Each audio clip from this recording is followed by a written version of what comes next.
You are exhausted to the very marrow of your bones, not because your body has done too much, but because you are terrified of what might happen if you simply stop moving.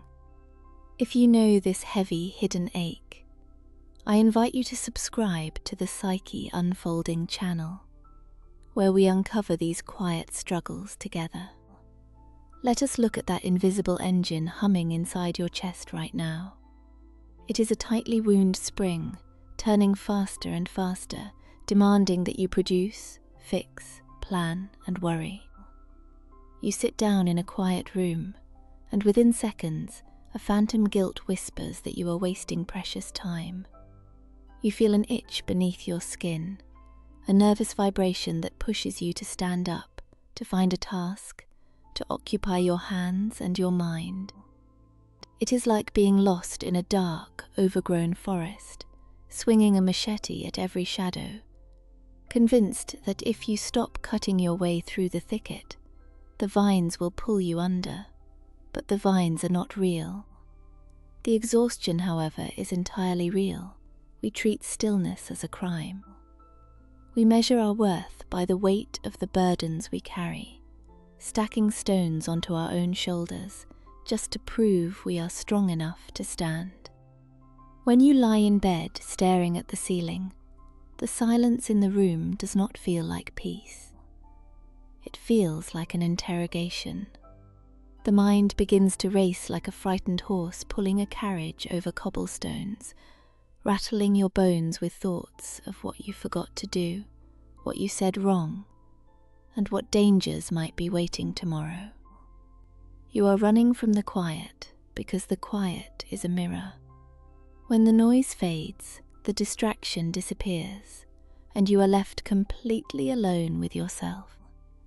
And for a heart that is used to constant battle, that emptiness feels like a terrifying abyss. You have convinced yourself that resting is the same as giving up. You believe that if you let the heavy iron gates of your defense mechanisms drop, everything will fall apart. So you keep the fires burning in the furnaces of your mind, shoveling coal into the flames, burning your own energy just to maintain the illusion of control. The smoke fills your lungs, making it hard to breathe, hard to think, hard to simply exist. You look at a tranquil lake and instead of seeing its beauty, you feel a restless urge to throw a stone into the water, just to see a ripple, just to prove you are there and making an impact. It is a profound, aching loneliness to be entirely disconnected from your own stillness. You are carrying a heavy backpack filled with iron weights of expectation, guilt, and imaginary deadlines. Every step is an effort, your muscles screaming for a moment of release, yet your grip on the straps only tightens. You think doing nothing is a failure, a void that must be filled. But let me tell you what I have discovered after spending years watching this exact struggle in myself and in others. Doing absolutely nothing is not the absence of action. It is the most powerful, deliberate act of creation you can perform. Imagine a glass jar filled with water and a handful of dark, heavy mud. As long as you keep shaking the jar, the water remains cloudy, thick, and impenetrable. You cannot see through it. Your constant motion, your endless worrying, your desperate need to be busy is the hand shaking that jar. You believe that by shaking it harder, you will somehow figure out what is inside. But the truth is entirely the opposite. It is only when you set the jar down on a wooden table and pull your hands away that the magic happens. You do not have to force the mud to settle. You do not have to build a complex system to filter the water. You simply have to leave it alone. Slowly, particle by particle, the heavy debris drifts to the bottom. The water clear's clarity is not something you achieve by fighting for it. Clarity is what remains when you finally stop fighting. When you allow yourself to do absolutely nothing, You are giving your nervous system permission to stand down from a war that ended a long time ago. Think of an old, grand house that has been left to endure a violent storm. The wind howls, the shutters bang against the walls, and the roof groans under the pressure. If you are constantly running from room to room, trying to hold the doors shut with your bare hands, you will only break your own spirit. But if you step back and sit quietly in the center of the house, you realize the walls are thick. The foundation is made of solid stone. The storm will pass on its own. Doing nothing is sitting in that center room, trusting the foundation of your own being. It is the brave decision to look the silence in the eye and realize it is not an interrogator, but a quiet companion waiting to listen. When you stop filling every second with noise, you begin to hear the subtle, gentle whispers of your own intuition. The heavy fog that has been blinding you slowly begins to lift, revealing a clear, open road ahead. We treat the blank spaces in our days as if they are failures of planning. We are conditioned to view empty time as a barren desert, a wasteland where nothing grows and where our value dries up under the harsh sun of expectation.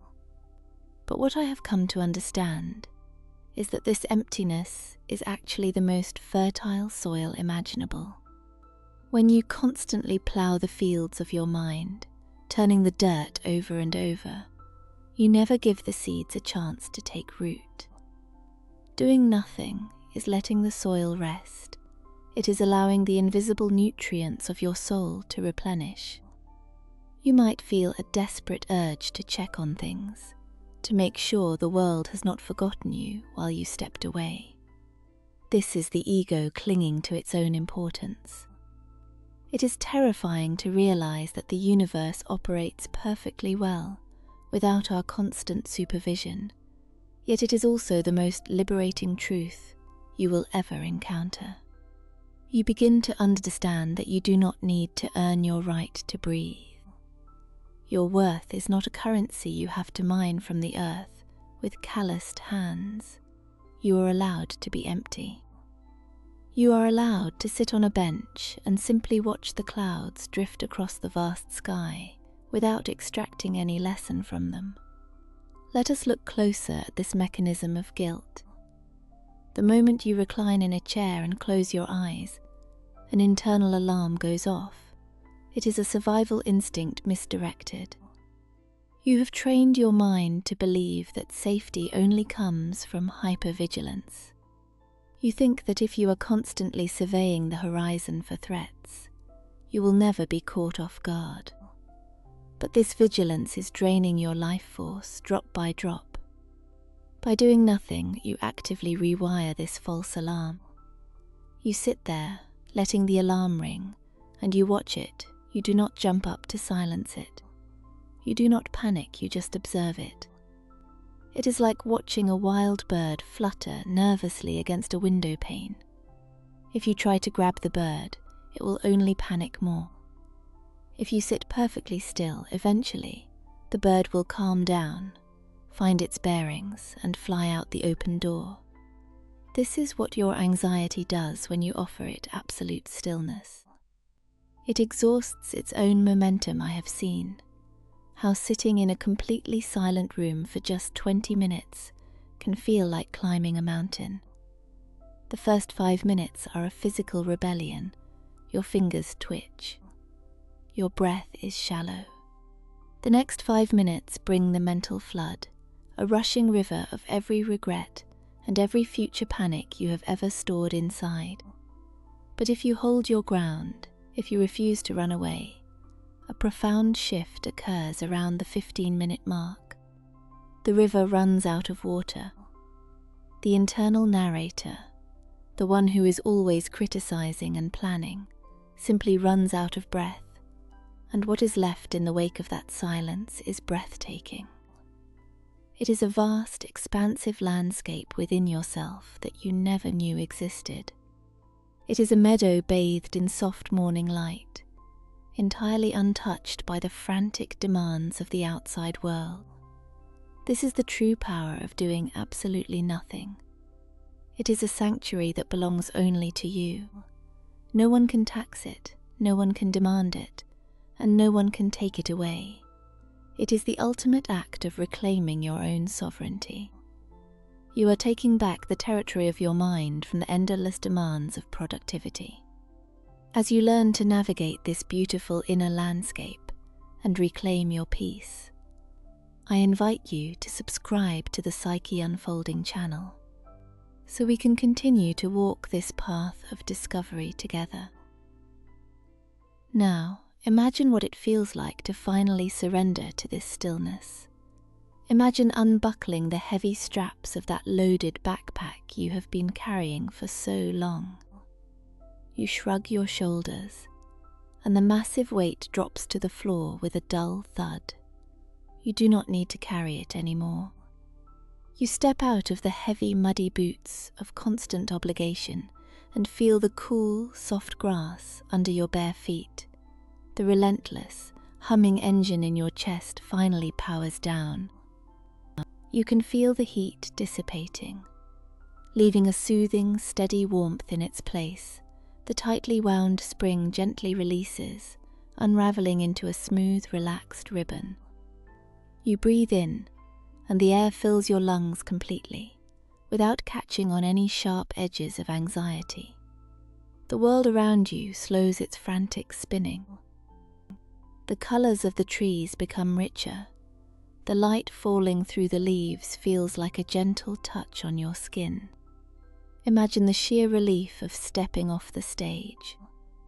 You have been performing for so long, wearing the mask of the one who handles everything, the one who never stops, the one who holds the sky up with bare hands. But right now, the curtain is closed. The theatre is empty. You can drop the heavy costume. You can wipe away the exhausting expressions you wear for the benefit of others. In this absolute stillness, there is no audience to impress. There is only the gentle rhythm of your own heartbeat, a drum that plays exclusively for you. You realize that the earth holds you up effortlessly. You do not have to flex your muscles to stay grounded. Gravity does the work for you. You are held, you are safe. You are exactly where you are supposed to be. Doing nothing becomes a deep, restorative medicine. It heals the invisible fractures in your spirit. It stitches together the frayed edges of your attention. You begin to see that life is not a series of tasks to be completed, but a continuous, flowing river to be experienced. When you sit by this river and just watch the water pass, you are not missing out on life. You are finally, truly participating in it. You are becoming a witness to your own existence, honoring the vessel you inhabit. The fear of stopping is replaced by a profound, unshakable peace. The guilt melts away like frost under a warm morning sun. You can look at the empty spaces in your day not as voids to be filled, but as clearings in a dense forest where the light can finally reach the ground. These clearings are where your creativity grows.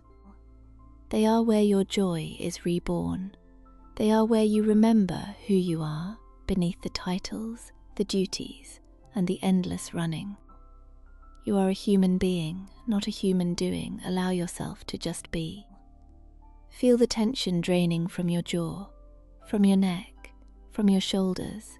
Let the muscles in your back soften. Let your hands rest open and empty in your lap. There is nothing to hold on to right now. There is nothing you need to fix in this exact moment. The world will keep turning without your constant push. The sun will set and rise, the tides will pull and recede, and you are allowed to simply watch it all happen. You are entirely whole, entirely complete, just sitting there in the quiet. This is your safe harbor, this is your quiet refuge, and you can return here anytime you choose, simply by choosing to do absolutely nothing at all.